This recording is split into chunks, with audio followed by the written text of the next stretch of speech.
Halo, Assalamualaikum warahmatullahi wabarakatuh. Bertemu lagi dengan saya, Rika Zufriya SSM PUM. Pada pertemuan yang kedua ini, maaf yang ketiga ini, kita akan membahas mengenai ejaan, tetapi bukan ejaan yang disempurnakan, yang namanya sekarang sudah menjadi ejaan bahasa Indonesia.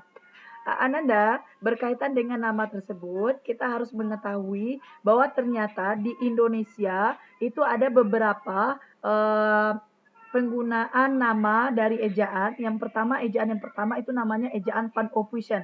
Wah, dari segi nama Ananda bisa lihat ya, ada kata Van. Berarti ini berkaitan dengan Belanda ya, Nak ya. Benar, kita lihat tahunnya itu 1901. Indonesia masih dalam jajahan. Jadi yang berpengaruh pada saat itu yang masih masa penjajah yaitu bangsa Belanda. Nah, Ophuijsen ini adalah orang yang terlibat, jadi nama belakangnya Van Ophuijsen, yang terlibat berkaitan dengan ejaan yang ada di Indonesia. Nah, ejaan ini dapat Anda temukan di dalam kitab Melayu ya. Kalau dulu namanya kitab Melajoe, karena dulu OE itu untuk huruf U ditulisnya adalah OE, seperti Soekarno itu sebenarnya Soekarno. Jadi ini ciri khas pada ejaan Van Ophuijsen ya nak ya. Selain itu juga misalnya Ananda menggunakan beberapa huruf misalnya untuk C itu TJ.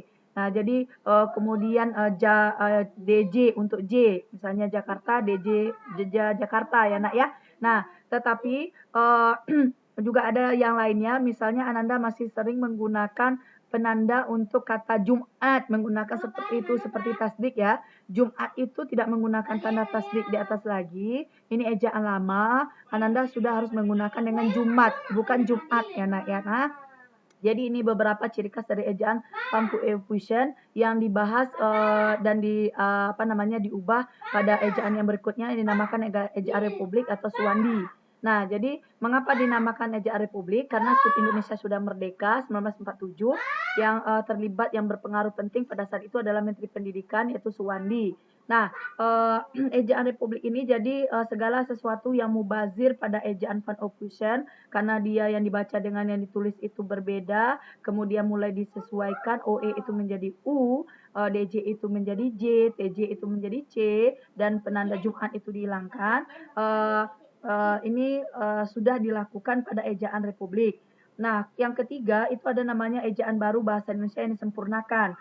Tetapi sebenarnya sebelum ejaan baru bahasa Indonesia yang disempurnakan atau IYD, ada beberapa lagi ejaan yang pernah ada di Indonesia, yaitu ejaan pembaruan, ejaan melindo, dan beberapa lagi. Tetapi ini tidak diresmikan. Jadi yang diresmikan hanyalah yang 4 ini. Nah, baru tahun 2015 itu namanya menjadi ejaan bahasa Indonesia ya, Nak ya. Nah, namanya ini bertukar, ini sesuai dengan keputusan Lembaga Badan Pembinaan dan Pengembangan Bahasa.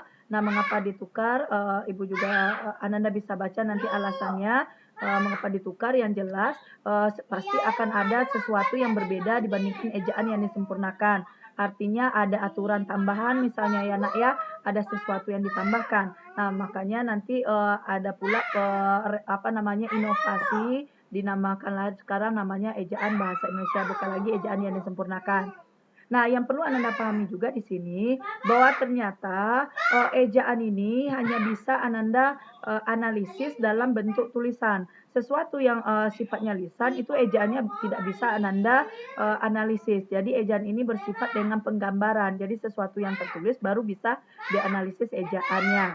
Nah, yang pertama yang akan kita bahas di dalam ejaan ini berkaitan dengan pemakaian huruf kapital.